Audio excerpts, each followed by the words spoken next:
Pitchsiders, welcome once again. Of course, appreciate all the love and support. Like we keep telling you, all you have to do is go onto YouTube, look for Pitchside with Tabu Peter, and I welcome you again here at the Mandela National Stadium, the iconic National Stadium. You know, it's very visible that I'm right here. So today we are here and extensively talking about the Star Times Uganda Premier League, which is kicking off in a very short time. On the 29th of August 2019, we shall have the opening fixture between Sports Club Villa and Chetume United. Chetume, newly promoted, they will be hoping to pick up their first victory there. Villa, meanwhile, have not won a league title since 2004, but we know they are the record league champions. Now, extensively talk about the Star Times Uganda Premier League season that is coming up. I'm being joined by two colleagues, very good and very informative, man. Peace Diane from CBS and Joel Muyita from none other than Kao Sports. Guys, very happy to have you on Pitchside. Nice to be here, of course. I am shaking someone who was covering the Nations Cup, so of course, the entire tournament. I'm close to Mohamed Salah.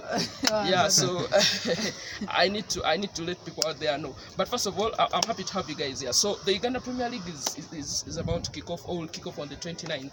But we know that last season the Secretariat of the Uganda Premier League Board had a few issues they had to sort out. One of those was some venues that many thought clubs should actually not host games there. And now we've seen Toro United, Bull, Onduparaka, some of the teams that actually will not play for now their games at home because of the poor stadiums, Joel. For starters, what does this mean? Does this mean the Secretariat is cracking the whip? Of course, it should be the way to go, because if you want our league to be professional, you have to take bold decisions. And in this case, our stadiums are very essential. If you have grounds that are not fit enough to be televised on live games, live broadcast, you believe it's not good. But we need to take those bold decisions. And in this regard, I would say it's a case of learning nothing and forgetting nothing, because the licensing process has not come this season. It's been in process for the last 4 years. And sincerely, every time that the new season is beginning, we almost go through the same process. So it's a case of our teams not learning, because the things that they are asking for are very basic. Having a all green pasture, all green grass field, having sanitary facilities, having a perimeter fence, and having dressing rooms that are proper. I think these are basic things that should be done by our teams. So for me, it's a case of teams failing to adhere to the regulations. Yeah, Diane, of course, this has an effect on some teams like Onduparaka, Toro, who have had huge crowds support them at home. What is going to happen now? I mean, what do they have to devise means to have fans come? For example, Onduparaka playing in New Zealand? Yeah, of course they have to, because looking at the decisions taken, we have to prioritize what is better, going professionally with the league or looking at the teams themselves. Because if you look at the teams and how they are going to be affected by the gate collections and the funds, that means you're going to only consider the leagues and the teams, and you spare the league. But if you put the two on the table, what has to be prioritized? It is the league, of course. So I think basically it is about just tightening a little bit the nut, but after some time I think it will work out, and the teams themselves will just be praising the licensing board because just imagine if it's not done this season, when will it be done? Because the teams will be complacent, they'll be like, they set regulations, they don't follow them, so it will just be a mediocre league, not going professional like the FA would like it to be. All right, very good there, thank you. We have 9 night games in this first round that is coming up, and I've already told people out there that the first night game is Chetume Sports Club Villa. Of course, Chetume from Mokono has quite a number of fans that are going to fall through.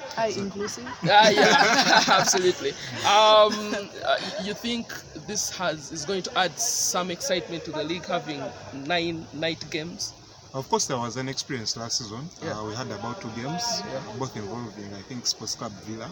And I think the experience for many people was the first time at that time. Except for the hooliganism and all. Yeah, of course, it comes with challenges, but of course we learn an experience, and I think going forward, 9 games are very good for us as a league, and we believe if we continue in such a way, because there are times when we should be having 2 games on one day that are broadcast live. Yes. So if you have one game during day, then the other during night, probably the coverage will be more, and the fans that will come in. Of course, so many people are put out or end up not watching this game simply because they have attachments to their jobs. Busy they work schedules and almost everything, towards close to 7 p.m. But if you have a game starting at 7:30, so many people will be coming into the stadium.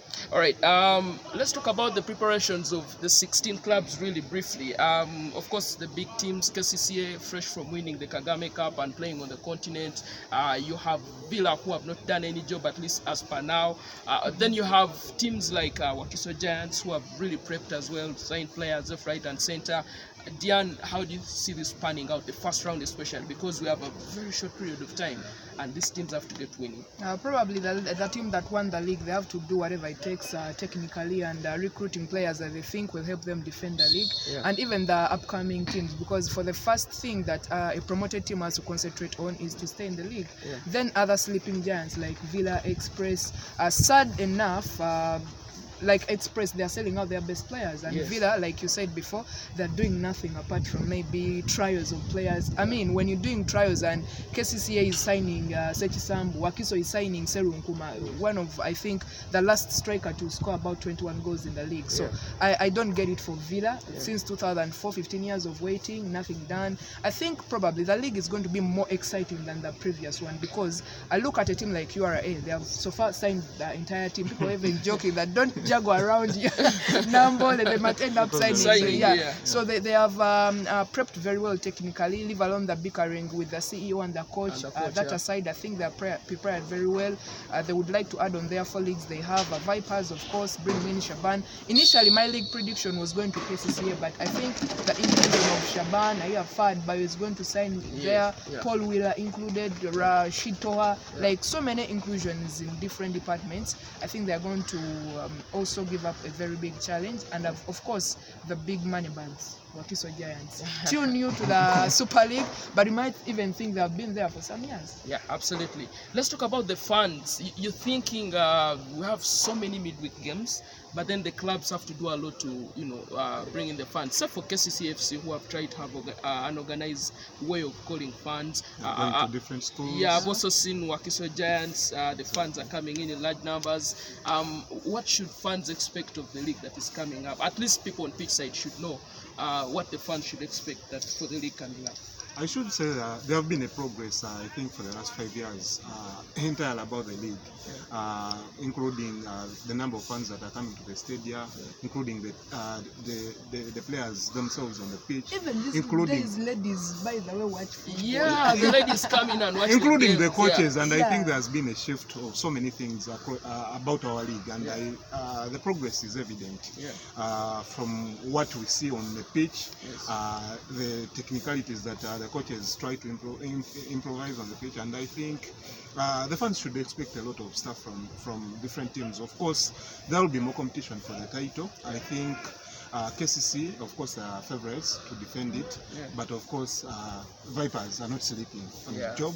They realized last season they went trophyless, and this time round, there's been a big investment in the club, both in terms of bringing back the coaches, in terms of recruiting players. Of course, there's a little bit of this talk of a new bus, new gym, so much happening around them. And the bus has caused the vibe. Yeah, and I think actually they will even they'll get mad if they hear you calling it a bus. It's a coach. It's a coach. Is it the Liverpool coach?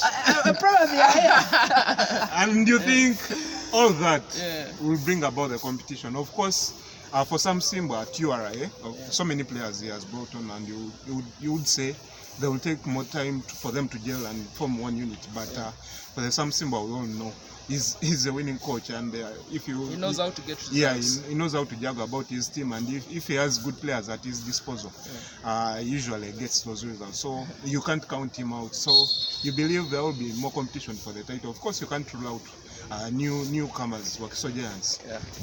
So many things they have tried to do, and of course a good team at their disposal. Set quite as well. a standard, I have to say. Yeah. And you also think that they could have a shout in there in the title race. So for me, a good season we should expect. So many things to anticipate about, and the fans should really come to the grounds and watch these games. Maybe talking about the fans, because we see derbies, Express Villa, people throwing stones, people doing this and the other. I think they should also expect that, because most people go to games and they don't expect that. Not because it is what has to be the way forward, but at some games like derbies. Because recently when Miguel da Costa was at Vipers, Vipers and KCC was becoming a derby, not a daily way. So I think even fans should think about that. When you go to a game, including Villa Express, Villa Vipers, Villa KCC, they rarely fight. Except for that some small happenings, but they rarely do. So fans, if you're a Villa fan and Express fan, such a game, you really need to be very cautious about where you sit and who you sit with. Yeah, absolutely. And here on Pitchside, we are saying we are not in any way saying fans out there should be violent. They should really respect each other. I just will ask for your top 3 at the end of the league. This end of this season. Number 1, number 2, number 3. Number 1, I'm going with Vipers. Okay, so Vipers are league champions. Yeah, league champions. Of course, KCC has to be in there, and you are the way they ended last season. Is the way they're going to come back. Yeah, it comes in third. Yeah. But Vipers are champions. Yeah. Joel. Of course, last season I made an outrageous prediction going for URA. But the number of draws that which disappointed. But this time round, I think I will go for Vipers. Okay. They have tried to beef up their team very well, and I think they have a good team. Of course, cases will be competing on the continent. That could distract them a lot. Of course, cases will come second, and URA will come in number 3. So that's my order. Interesting.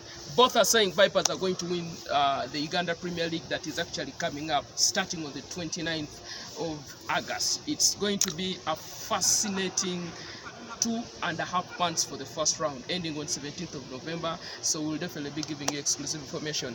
Hey guys, don't forget to go all out on YouTube. Look for Pitchside with Tabu Peter. Subscribe for you to get all this exclusive information. It's not every day that you talk to someone who was with Muhammad Salah, the Nations Cup, and someone who is always in the field. You got an interview with Robert The only Uganda who did that. Nah, guys, give me Pitchside. Cheers.